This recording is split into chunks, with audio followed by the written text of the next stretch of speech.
Emang di beberapa kasus kan waktu yang soal Papua periode sebelumnya juga emang sering begitu kan Ade Armando. Ada nggak hormat-hormatnya panggil Ade Armando aja? Jadi dari awal emang gak menaruh hormat sih.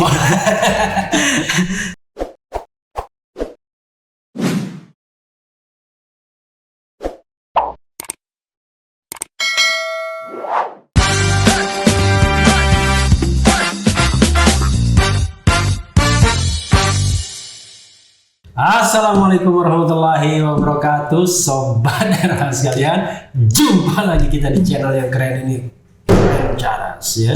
Saya harus ketok meja keras-keras karena di depan saya ini ada anak muda yang kemarin berani-beraninya menantang debat ya.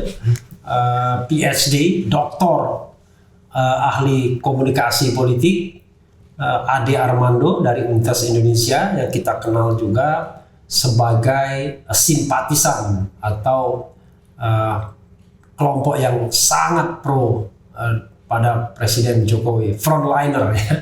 Kadang-kadang orang menyebutnya buzzer, tapi mudah-mudahan kita tidak bisa bilang buzzer. Ini adalah simpatisan yang garis keras yang rela menghantam siapapun yang mengkritik Presiden Jokowi ya. Nah, dia adalah Alessandro Del Piero, bukan? Jadi namamu Del Pedro Marhain, luar biasa ya. Del Pedro Marhain. Ini panggilannya apa? Pedro Ya, luar biasa. Jadi Pedro didekatkan ininya. Okay. Ini digeser nggak? Yeah. Nah, Pedro ya. Jadi sobat era sekalian, Pedro ini sejatinya mahasiswa saya sebenarnya. Tapi unfortunately belum mengambil mata kuliah saya ya. Jadi beliau ini di Universitas Tarumanegara. Jadi kami berdua sebenarnya, saya dosen tetap di Universitas Tarumanegara, dia mahasiswa tetap di Tarumanegara. Pedro, makasih ya. Iya, sama-sama. Sudah datang ya. Jangan tegang-tegang menghadapi dosennya. Menghadapi Ade Armando saja berani ya, apalagi menghadapi Refli Harun. Enggak kebalik ya, enggak.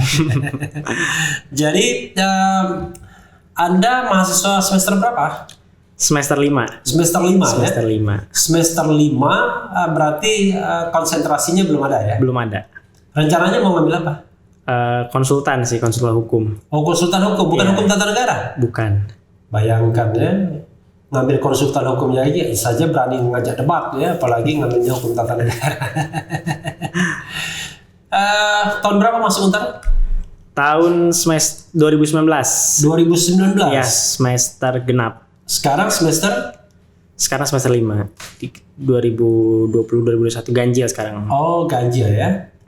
Taman SMA memang 2019? 2017 tamat SMA. 2017 2019 baru kuliah. Sebelumnya di mana? Saya jadi sebelumnya dulu kuliah di Universitas Pasundan di Bandung, Fakultas Hukum. Ya.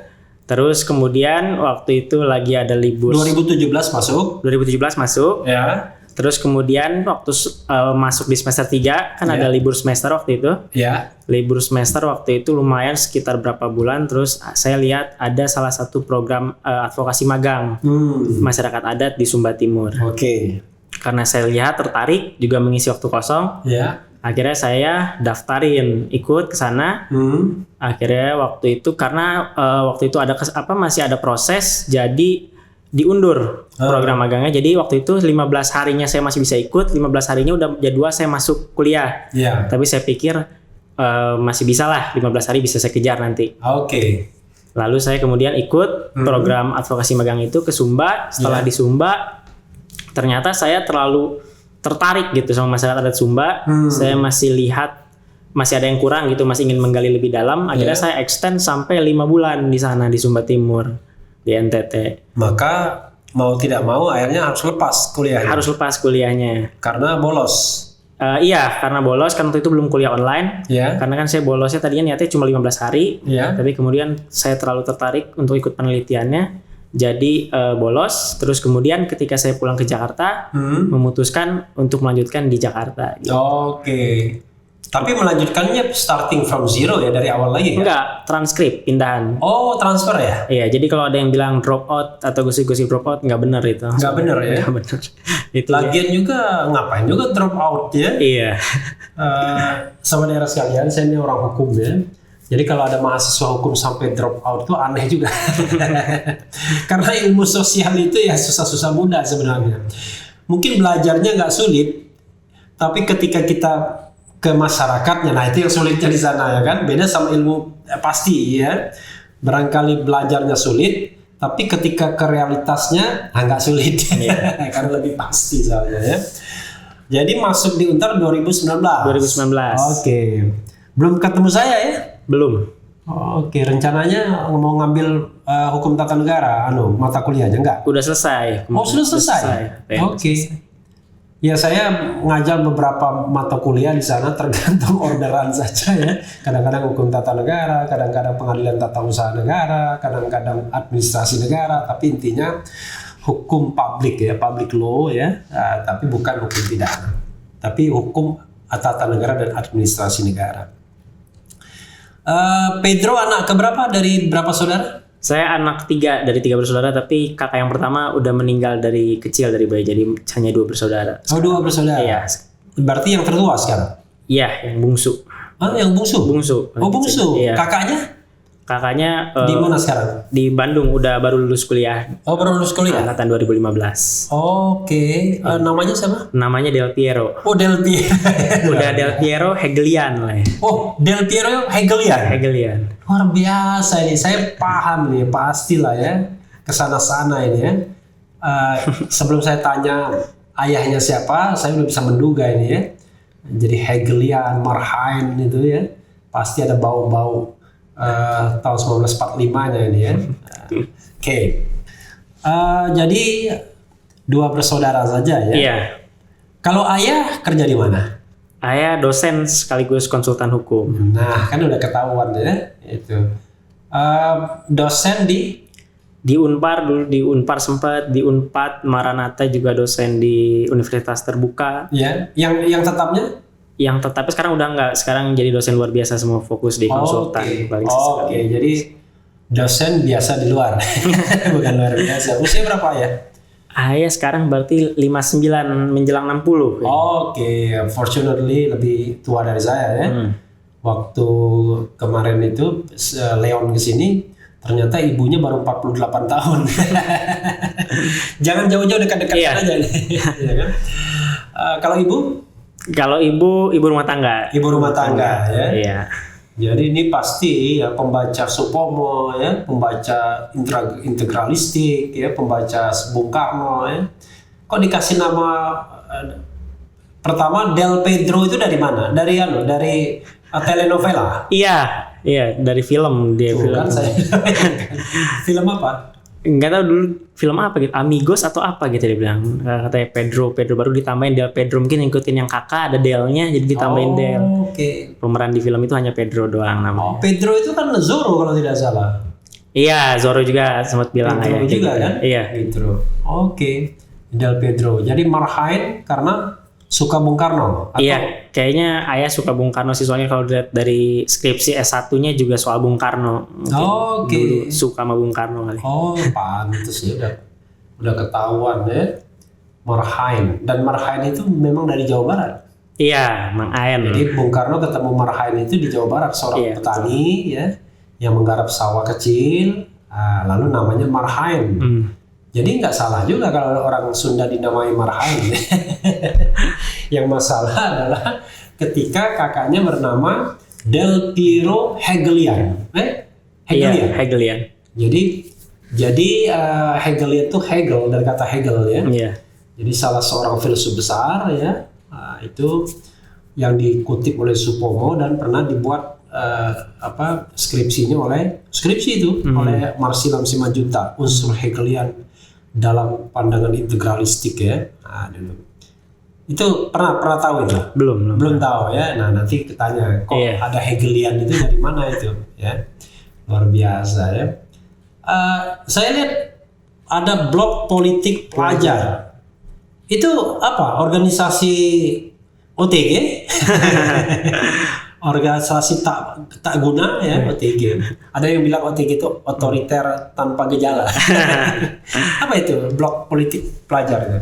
Kalau blog politik pelajar sendiri sebenarnya media gitu atau platform gitu. Ya. Kalau awal ceritanya sebenarnya ini isinya teman-teman atau penggagasnya gitu, teman-teman nih yang nggak puas atau yang lahir dari 2019 kemarin reformasi di korupsi. Oke. Ketika yang demonstrasi besar-besaran itu, terus kemudian yang masih demonstrasi menentang undang-undang KPK ya? Iya, KPK, KUHP gitu. Ya, oke. Nah, akhir tahun lalu ya, akhir tahun 2019 ya. Iya. Oke.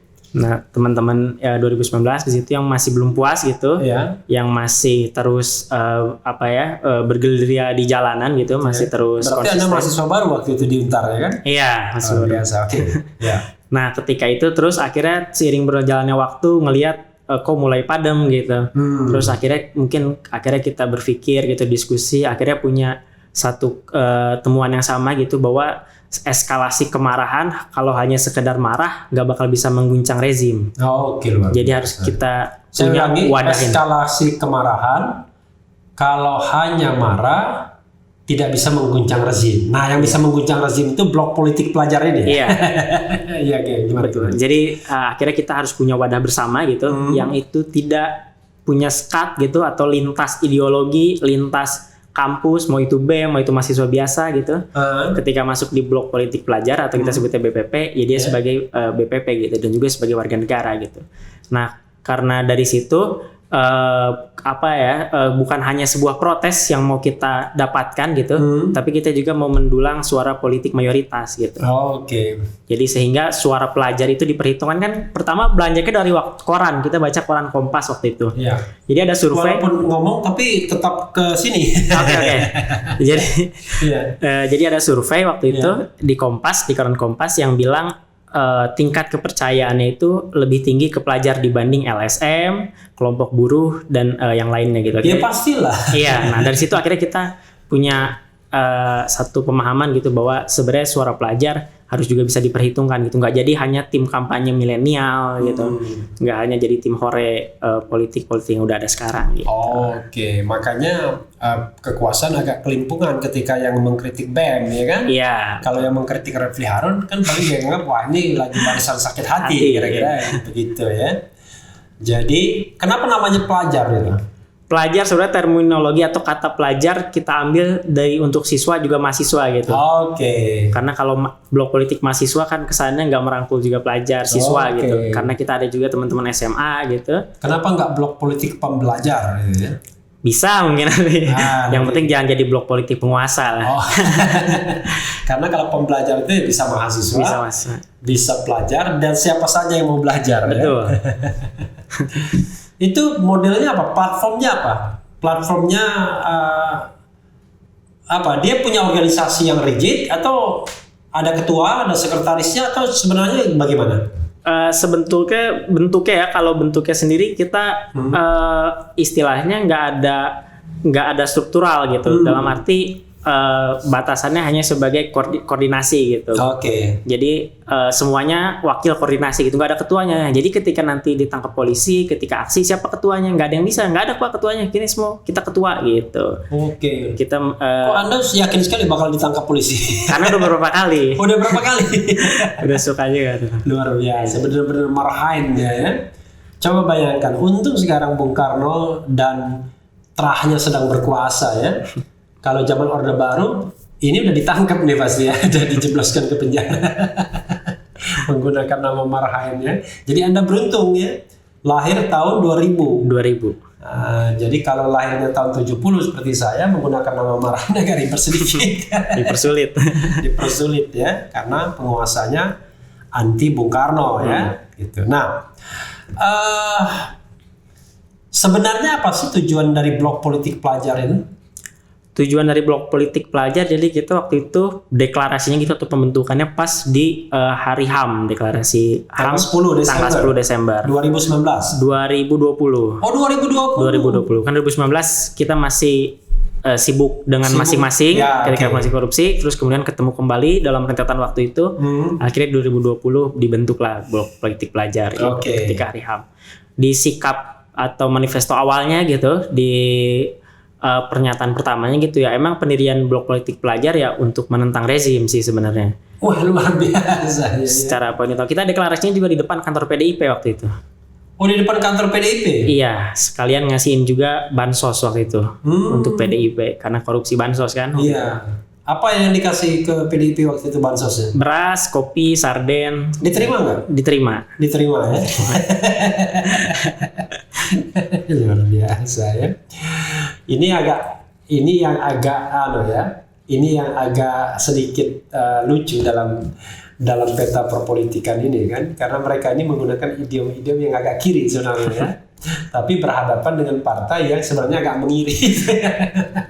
Kita tahu bahwa Bung Karno itu adalah orang yang dari kelompok nasionalis ya, lawannya biasa dari kelompok Islam ya. Ya, tetapi sampai sekarang bagaimana perkembangan blok politik ini? Berapa banyak yang sudah bergabung?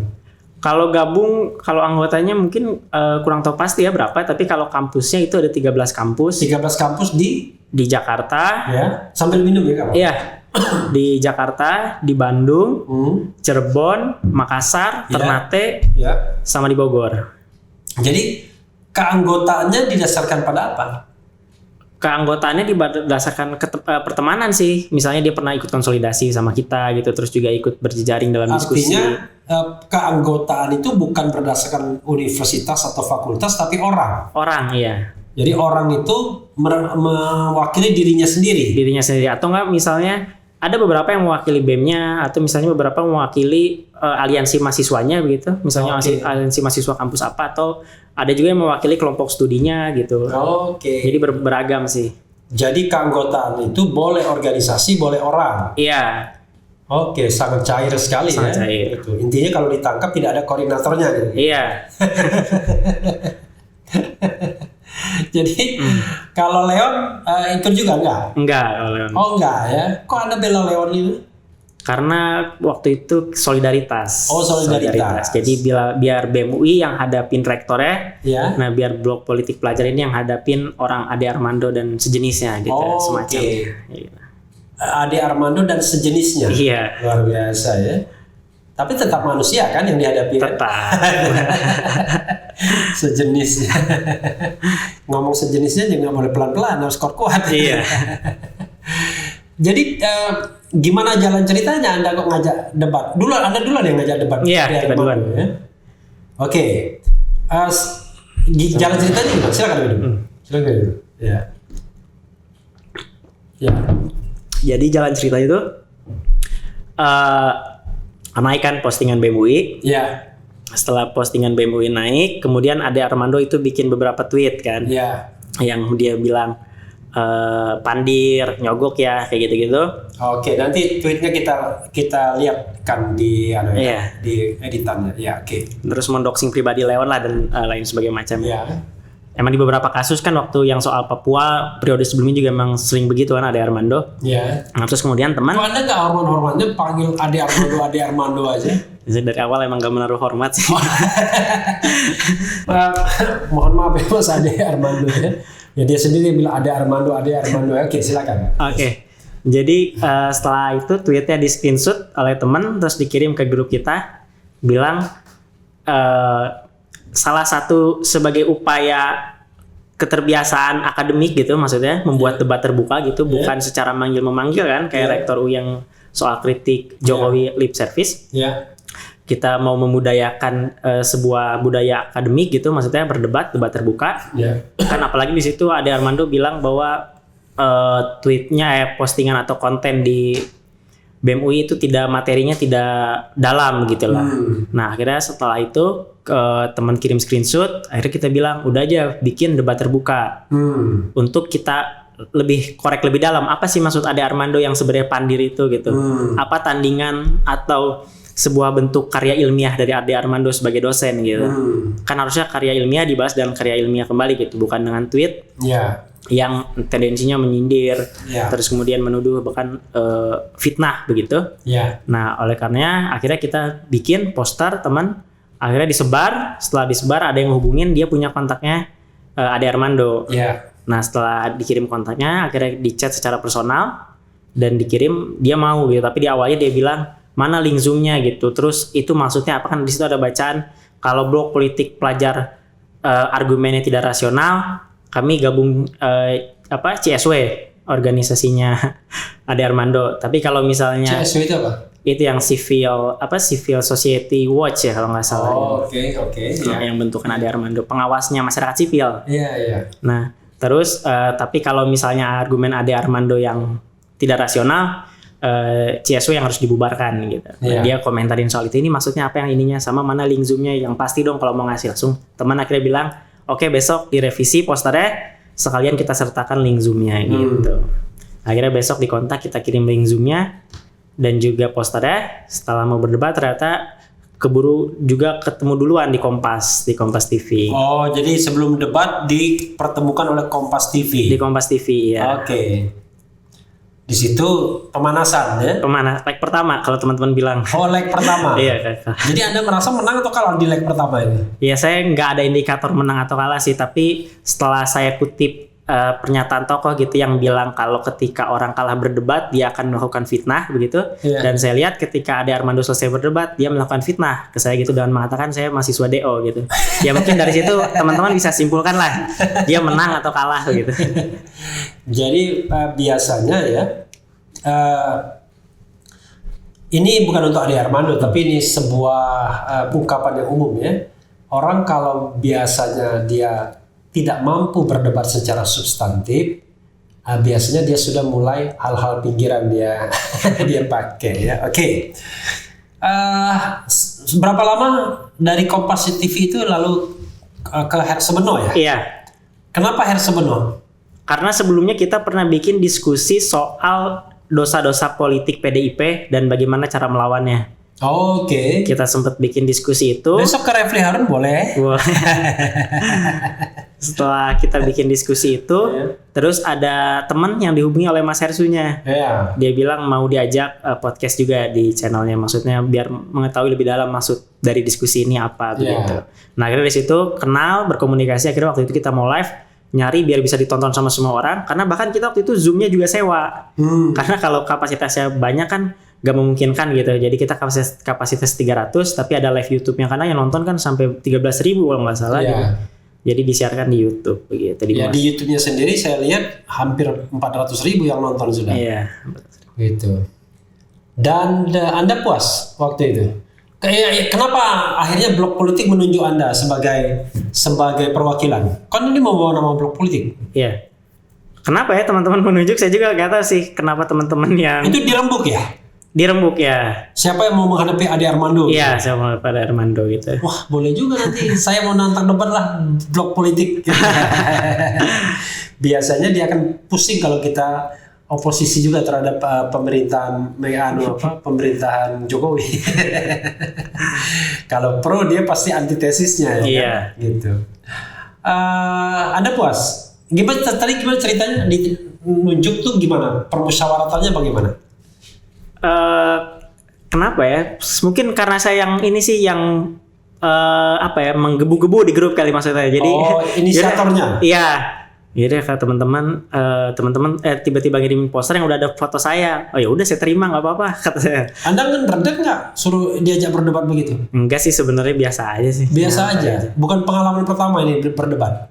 Iya, bukan sih, dulu di Bandung juga, dulu kuliah di Bandung terus kuliah emang ikut kelompok debat dan juga sering ikut lomba debat gitu. Oke. Lomba debat apa yang diikuti? Lomba debat banyak sih, ada regional gitu, sekota Bandung gitu, kemudian se-Jawa Barat. Nasional belum. Gitu. Debat konstitusi belum pernah? Belum.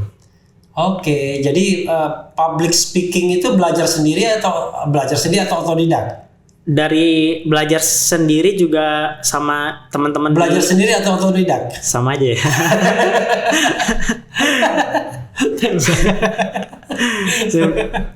Oke. Belajar sendiri. Terus kebetulan dari SMP emang udah ikut kelompok debat di sekolah saya. Oke. Gitu. Tapi kenapa mau jadi konsultan? Kok ahli debat jadi konsultan? Masuk partai politik dong? Ya enggak, kalau masuk partai politik enggak sih. Enggak ya? Enggak. Kenapa orang selalu menghindari partai politik ya? Nah, makanya politik kita jadi politik yang dimasuki orang-orang yang tidak pandai berdebat. Karena sudah blok politik pelajar soalnya. Oh, sudah blok politik ya? Iya. It could be lebih besar daripada partai politik ya. Jadi Anda puas dengan debat kemarin? Sebenarnya ada puas ada enggaknya juga sih. Oke, sekarang saya tanya. Bagian yang puasnya apa?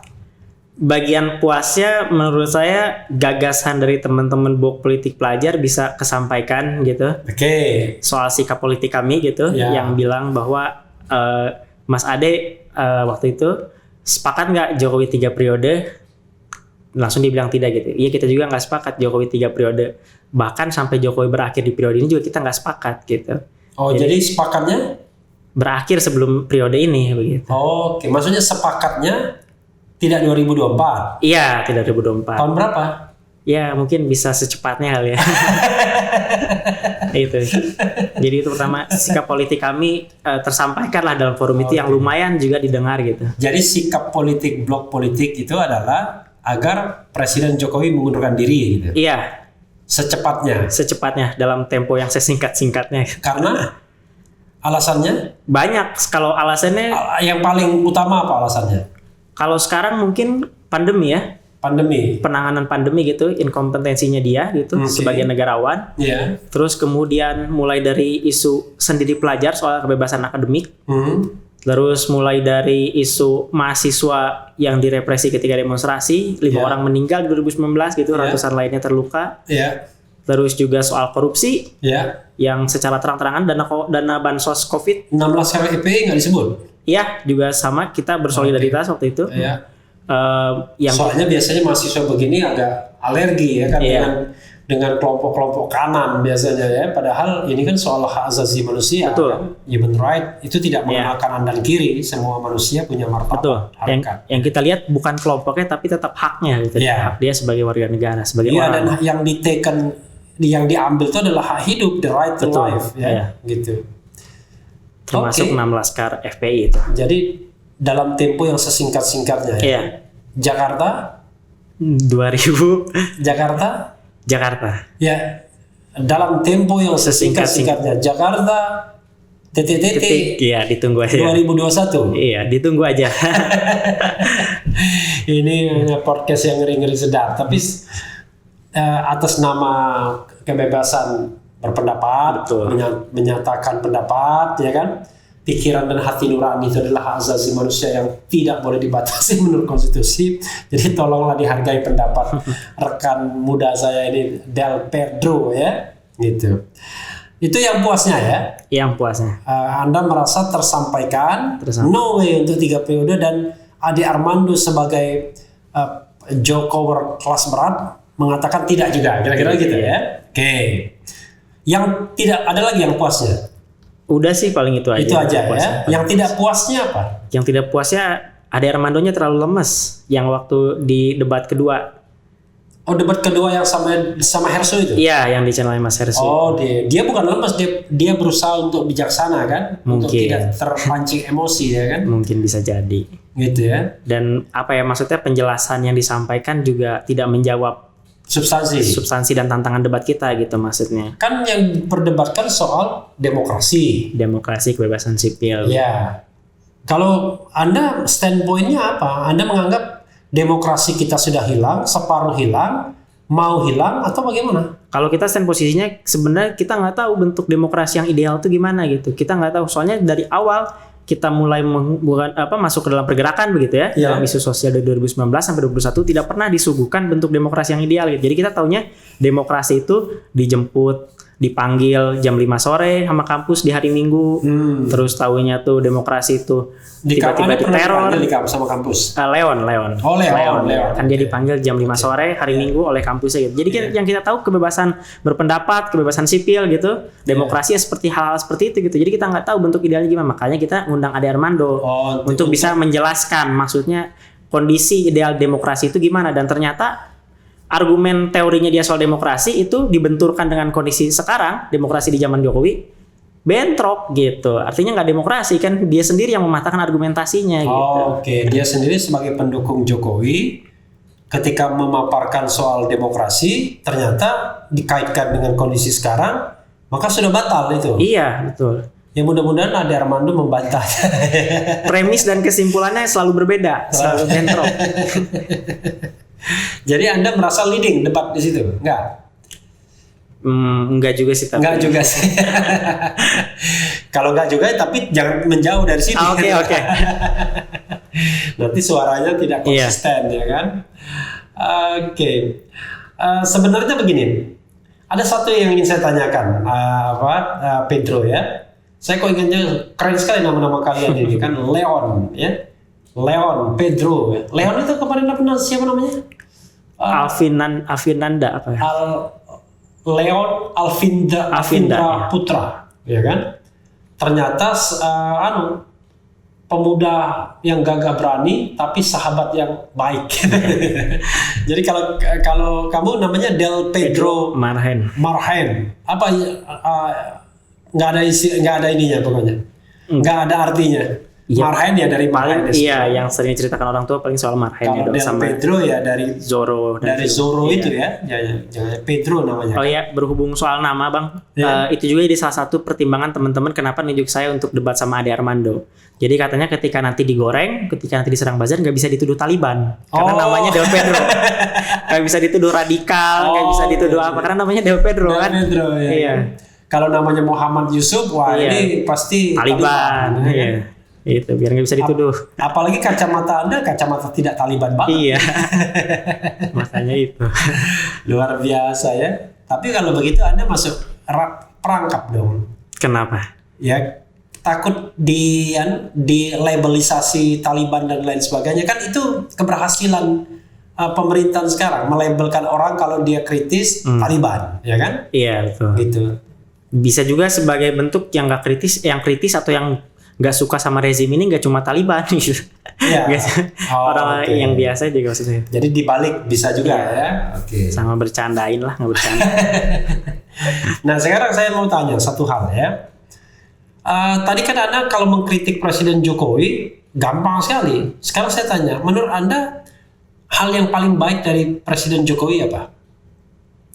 Saya tidak nanya pribadinya ya, tapi nanya dia as a president ya, as the President of Republic of Indonesia ya.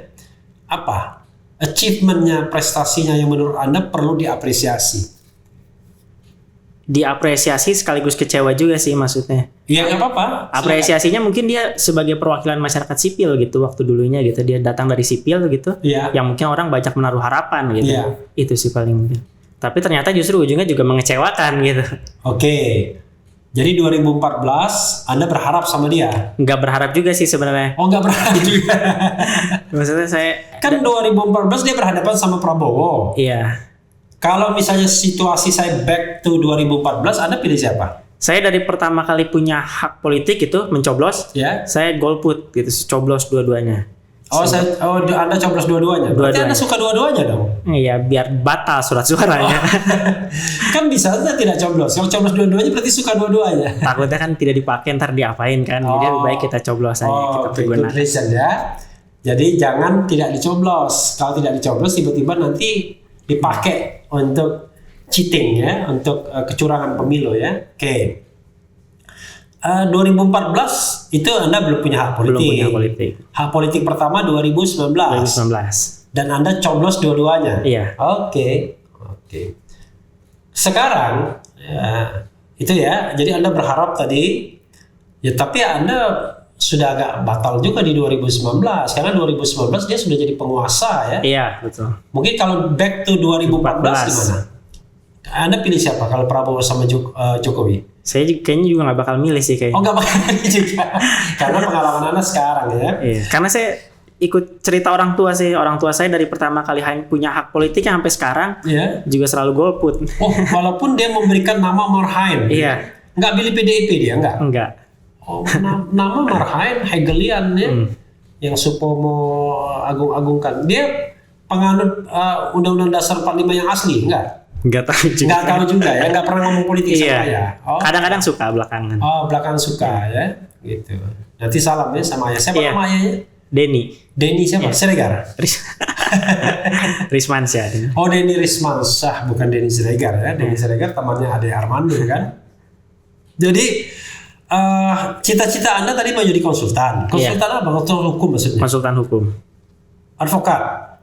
Advokat enggak sih, konsultan aja, saya malas beracaranya kayaknya. Oh, oke. Tapi ya konsultan kalau malas beracara, ya biasa tetap advokat, tapi tidak beracara kan? Iya. Karena kalau Anda tidak advokat, nanti Anda nggak bisa bikin kantor lagi. Betul. Kan, dianggap profesi gelap. Gitu. Iya.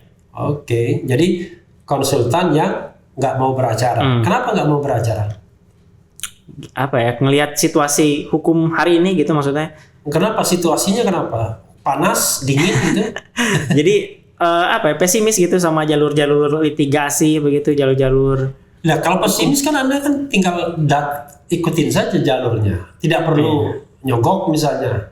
Kalau nanti kan Anda kayak Yap Tiem Hen gitu. Iya. Yap bilang, kamu mau pakai saya.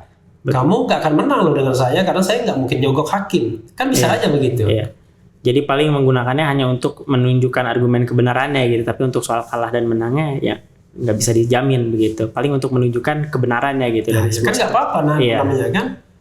Jadi kalau kita makhluk beragama, yang paling penting kan adalah sikap kita, pemihakan kita kan. Iya, betul. Soal hasil itu biar yang maha kuasa kan begitu. Iya. Nah, walaupun kata orang Padang, kalau begitu nggak ada pitinya, nggak ada pitinya, kan nggak apa-apa juga kan. Oke. Kapan Anda rencana mau selesaikan kuliah ini? Kuliah ini saya kalau dihitung-hitung idealnya mungkin 2022 udah lulus. Ya. Dan dapat dari kampus kan sampai 2025. Ya. Tapi saya pinginnya saya itu lulus ketika maksudnya saya pingin pas saya lulus itu rezimnya udah bukan rezim Jokowi begitu. Jadi maksudnya harapan saya seperti itu gitu. Loh, kalau Anda lulusnya 2025 udah pasti bukan Jokowi. Iya, tapi kan maksudnya bukan kami gitu yang mengakhiri gitu, bukan kita yang mengakhiri gitu, bukan kita yang terlibat dalam halnya itu. Maksudnya itu kan secara waktu gitu. Kan kita pinginnya yang enggak secara waktu gitu. Luar biasa, ngeri-ngeri sedap ya. Karena itu sesuai dengan sikap blok politik ya. Iya. Jadi blok politik adalah istilahnya menentang rezim sekarang. Iya. Menentang atau anti? Menentang dan juga anti. Oke, bentuk menentang dan antinya gimana? Ya, kami menentang, maksudnya dalam segala hal kami bersikapnya ya oposisi gitu, enggak. Oke. Dalam hal apapun gitu, dalam niat baik pemerintah gitu, dalam hal baik yang dilakukan gitu, pasti menurut kami ada aja gitu salah satu bentuk kejahatannya gitu. Jadi Anda betul-betul sudah patah arang. Iya. Tapi kalau dilihat Anda tadi ngomong nggak milih itu dari awal Anda sudah curiga ini nggak akan baik juga gitu. Iya, bisa jadi. Anda nih jenis a priori atau jenis kritis sebenarnya? Menurut Tapi ke waktu itu kan sebenarnya rame kampanye golput dari masyarakat sipil begitu, terus ada filmnya Seksi Killer dan Dilaksono gitu. Yeah. Maksudnya ada beberapa dari masyarakat sipil campaign dan edukasi gitu bahwa keduanya juga sama aja sebenarnya. Dan itu kan indikasi-indikasi. Kenapa Anda misalnya tidak kampanye sama-sama saya, kita tumbangkan presidensial threshold? Kan kalau presidensial threshold tumbang, calon kan bisa bermunculan lebih banyak, lebih banyak alternatif. Betul, itu mungkin jadi salah satu jalan pembukanya gitu. Ya sudah nanti ya, blok politik ya. Selain kampanye menentang pemerintah juga siap-siap untuk menumbangkan presidensial threshold kan. Kan kalaupun misalnya nanti katakanlah kan banyak orang Jokowi mundur, ternyata dia mundur betul, kan tetapnya pemilu harus tanpa presidensial threshold kan harusnya kan, biar calon bisa banyak bermunculan. Iya, itu juga salah satu pandangan kami gitu bahwa ketika Jokowi mundur gitu, tidak juga digantikan dengan pion-pion oligarki lainnya gitu. Kalau kemarin saya interview Ismail Afandi ya. Afandi Ismail, Ketua PPHMI MPO, yang mengatakan yang dia hendaki adalah revolusi. Walaupun saya tanya revolusinya, ya revolusinya maksudnya tidak hanya menggantikan rezim, tapi juga sistem. Sekarang saya tanya ke Anda pengen Jokowi mundur. Kan menurut hukum tata negara yang menggantikan kan wakil presiden. Nah kita sebenarnya bilangnya bukan Jokowi mundur, bahkan di awal itu kita lebih kasar gitu, kita mintanya Jokowi dan Ma'ruf Amin beserta jajarannya harus disingkirkan gitu. Oke. Jadi satu kabinetnya gitu, bukan hanya Jokowinya doang gitu. Oh gitu ya. Iya. Itu awal-awal kasar. Sekarang yang halusnya seperti apa? Sekarang seperti itu juga maksudnya. Di awal mungkin disingkirkan, tapi kita di sini lebih bilangnya untuk dia mengundurkan diri gitu. Oke. Jadi mengundurkan diri sama-sama. Iya, satu kabinet. Iya, kalau satu kabinet dengan sendiri. Iya, dengan sendiri. Presidennya mundur. Iya, betul. Ya, wakil presidennya mundur ya kabinetnya juga bubar. Iya, betul. Kecuali wakil presidennya naik, dia pertahankan kabinetnya. Iya. Kan bisa aja, tapi ya kalau dua-duanya mundur bubar. Jadi dua-duanya mundur minta. Iya. Kan Ma'ruf Amin kan nggak bersalah. Kalau menurut kacamata penilaian Anda yang tadi king of lip service kan, dia kan king of silent. Nggak bersalah tapi diem aja kan. Oh iya. Mendiamkan kesalahan juga. Mendiamkan kesalahan juga ya. Lama-lama kok saya yang aktif nanya jadi.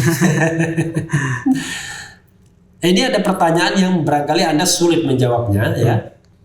Ya kan? Iya. Tapi Anda harus jawab. Oke. Ya, biar Anda gentleman. Bersedia nggak? Bersedia. Oke. Siapa tokoh politik favorit Anda sekarang? Tidak ada. Hah? Nggak ada. Tokoh politik nasional gitu nggak ada. Iya, nggak ada. Nggak ada. Oke. Anda boleh nggak jawab itu. Biasanya masuk a priori. Tapi Anda harus jawab ini. Kalau Jokowi dan Ma'ruf Amin Anda minta mundur, ya kan? Iya. Bagaimana sistem ketatanegaraan melakukan take over-nya? Dengan apa? Oke. Jawab. Pertama, Ya. apa ya? Kenceng-kenceng ngomongnya. Oke. Membangun kembali Indonesia ya. Ya. Rebuilding Indonesia ya, membangun kembali gitu. Ya. Dan kalau dari kita bahkan Ya. karena kita beranggapan bahwa kita harus menjadi pelajar yang radikal begitu, Ya. ya kita sendiri pelajar sendiri gitu. Oh, pelajar sendiri yang mimpin? Iya. Allahu Akbar. Jadi memimpin sampai Karena gini, sekarang belum ada tokoh yang bisa diterima oleh semua golongan. Belum ada tokoh yang bisa diterima oleh setiap kelompok. Oke, kita bikin detail ya. Oh ya. Jokowi, Ma'ruf Amin mundur. Oke. Lalu kalau berdasarkan konstitusi lagi, kan digantikan oleh triumvirat. Iya. Menteri Dalam Negeri, Luar Negeri dan Pertahanan. Iya. Bubar juga. Bubar. Oke. Berarti kan sudah di luar konstitusi, ekstra konstitusional. Iya. Siapa yang men-take over kepemimpinan?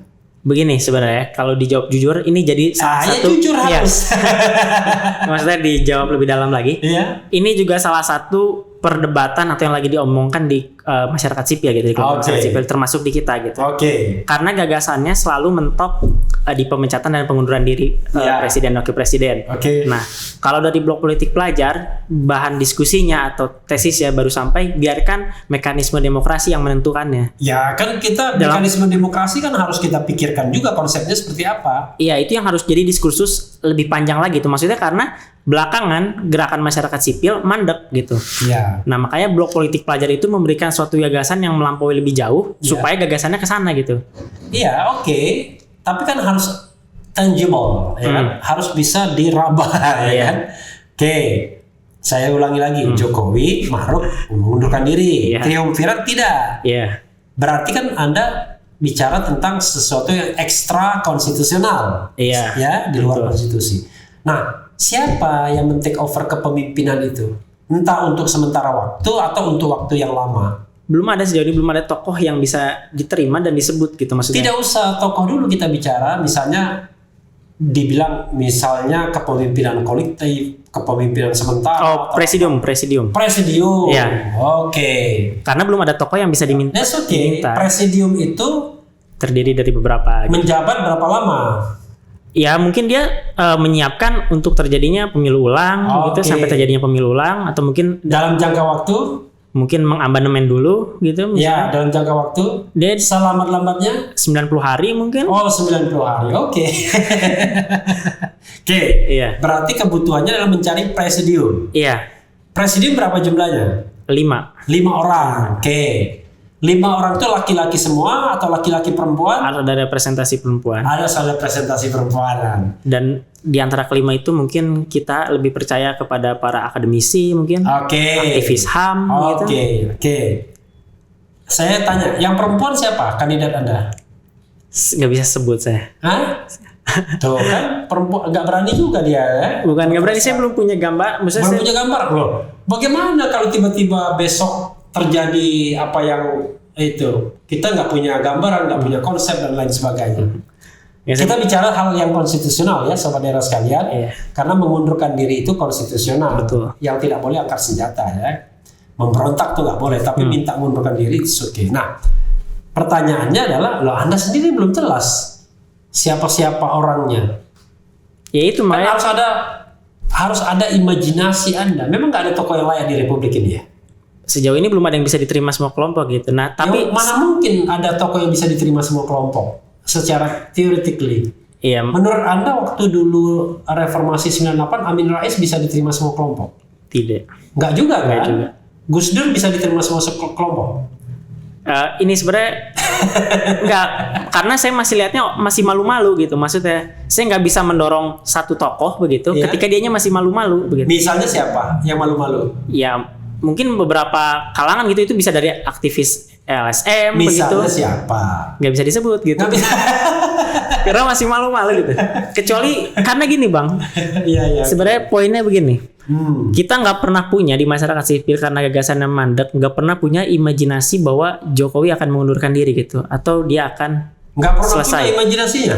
Enggak gitu. Kita bilang makanya blok politik pelajar itu mencoba untuk memberikan gagasan gitu bahwa berarti blok politik itu beyond imagination ya kan? Iya. Jadi melampaui imajinasi. enggak, maksudnya gini. Kita nggak tahu mau nunjuk siapa ke depan karena nyampe di gagasan Jokowi bakal turun aja nggak pada nyampe di sana begitu. Oh, belum sepakat. Bisa belum sepakat dan juga punya pertentangan lain gitu. Nggak, karena saya tanya blok politik belum sepakat. Oh, di dalam internal blok politik pelajar sepakat. Oh, sepakat. Maksudnya di masyarakat sipil begitu, Iya, di gerakan masyarakat sipil, di kelompok masyarakat sipil. Loh, kalau Anda mengharapkan masyarakat sipil seperti Ade Armando kan jelas-jelas dia pembela Jokowi ya kan? Enggak, maksudnya di antara koalisi misalnya LSM gitu. Oke. Itu nggak dianggap masyarakat sipil Ade Armando. Ya, masyarakat sipil yang mengawasi masyarakat sipil kan biasanya disebutnya cepu gitu, kalau bahasa gaulnya anak muda kan, intelnya masyarakat sipil kan ya. Jadi nggak bisa dijawab itu ya. Iya. Siapa? Jadi Anda nggak punya tokoh satupun. Jangan-jangan Haris Azhar, kan Anda pernah kerja di Lokataru sama dia. Ya, mungkin bisa jadi juga. Bisa jadi ya. Tolong ya Haris Azhar ya, Anda disebut sebagai salah satu presidium. Apa yang Anda bayangkan dengan kondisi politik dan ekonomi serta hukum hari ini sesungguhnya? Anda kecewa? Anda biasa-biasa saja? Atau Anda tidak peduli? Lebih ke udah ini ya, seperti kayak tiap hari gitu lihat sosial media gitu, terus lihat perkembangan gitu, kayak udah situasinya kayak udah panas begitu, kayak udah memuncak, tapi nggak pernah ada klimaks gitu. Jadi kita kayak gini paling ntar juga angin lalu gitu, jadi kayak udah lebih exit gitu, karena udah kita udah hopeless gitu, udah kayak nggak peduli lah gitu mau gimana. Nah, gitu. Kalau Anda saja nggak peduli blok politik, apalagi orang lain? Enggak, maksudnya dengan situasi ekonomi gitu, maksudnya ya kita udah tahu gitu, udah tahu bahwa tesisnya atau kesimpulannya ya memang Jokowi seperti ini gitu. Ya, Jokowi seperti ini tuh seperti apa? Ya maksudnya dia sebagai negarawan gagal begitu. Oke, Jokowi gagal. Iya, sebagai negarawan gagal dalam segala aspek begitu, baik ekonomi, kesehatan, pandemi dan lain sebagainya macam gitu. Jadi ketika dapat kabar berita dolar naik atau apa ya udah biasa gitu, karena kita udah punya temuan simpulannya gitu. Ya mau gimana lagi ya, mau pemerintahannya seperti ini begitu. Oke, jadi Anda sudah skeptis dengan pemerintahan. Iya. Apapun yang dilakukannya tidak akan berhasil. Iya, kecewa paling berat lah. Oke. Karena dianggap pemerintah tidak mampu gitu. Iya. Oke. Karena tidak mampu harus mundur gitu ya. Betul. Kalau tidak mau mundur, ya dimundurkan. Itu kan di Brazil juga kayak gitu kan,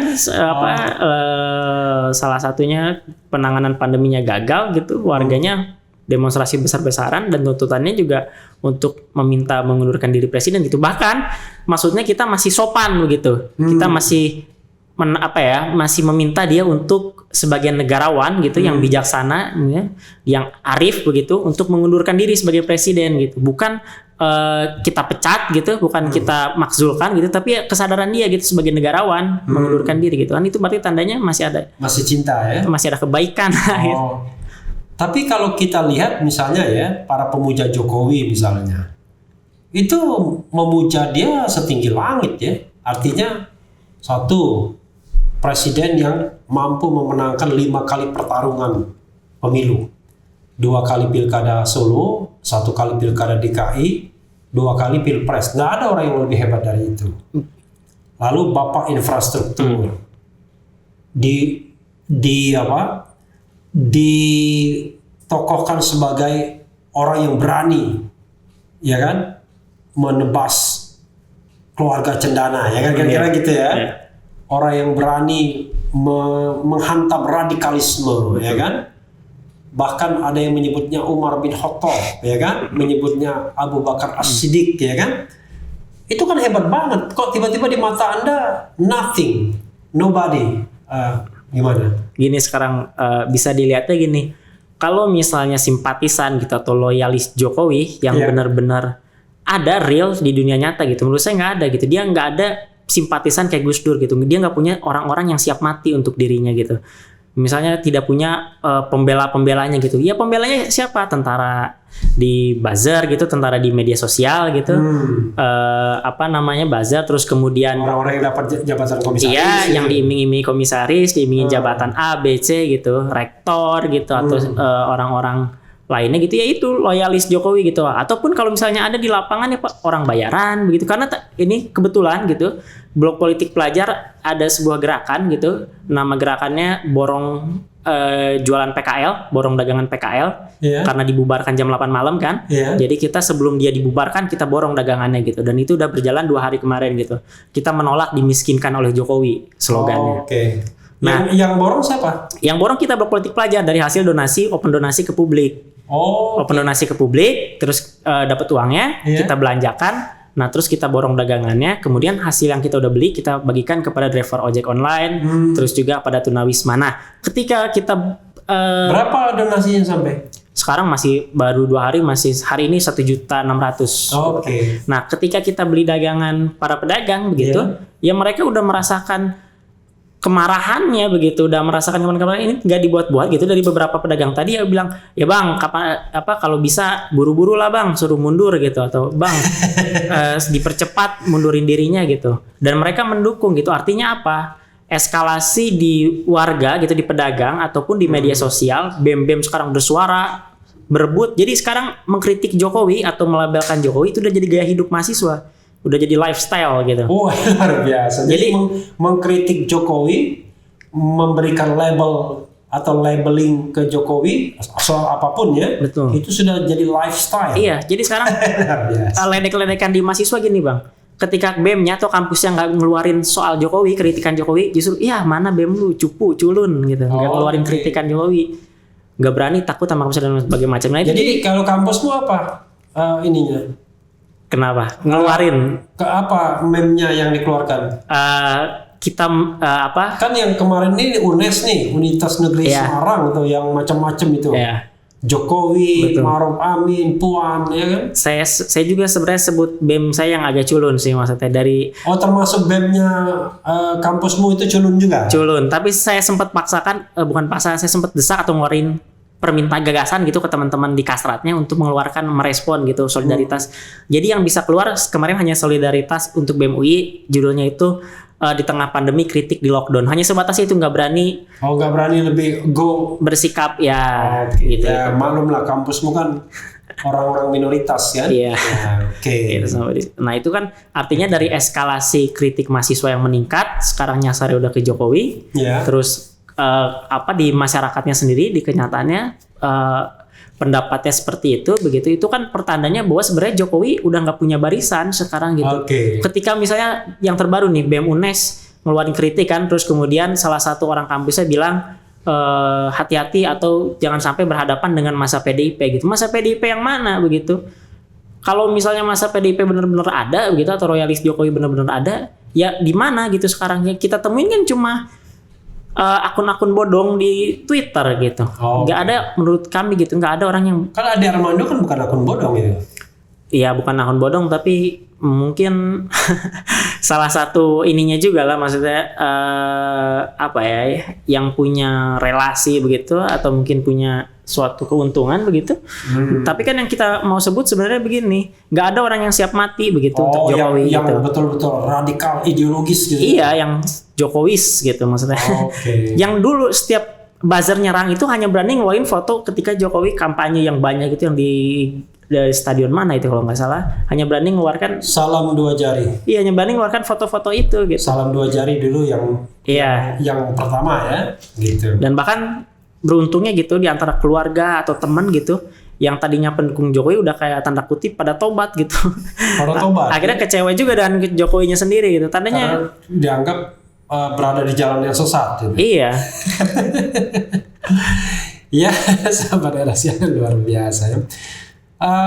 Ada ingin disampaikan lagi?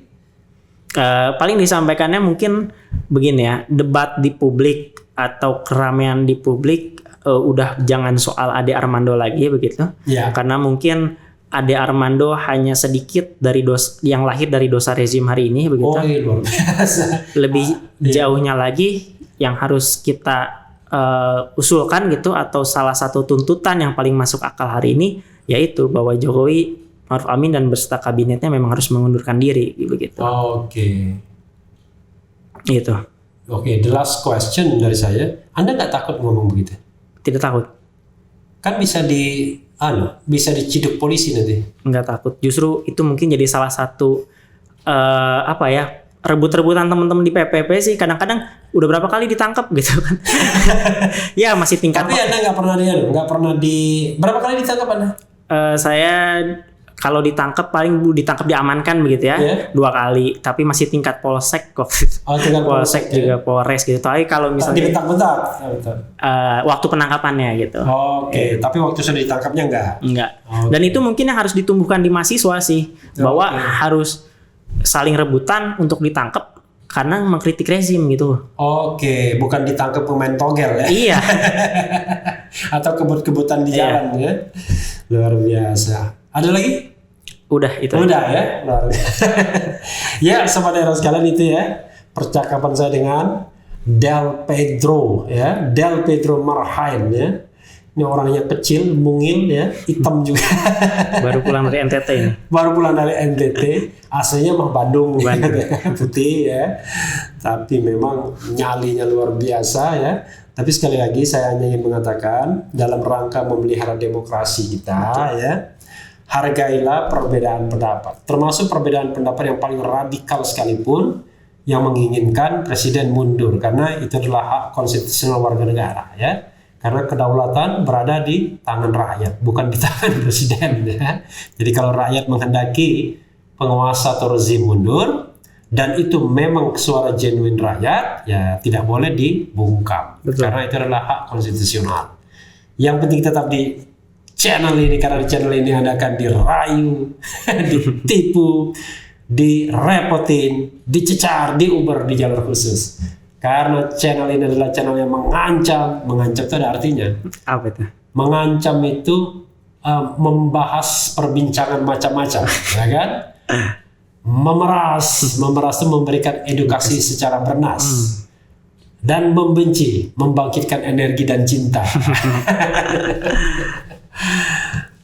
Jangan lupa subscribe, like, comment, and share. Ciao.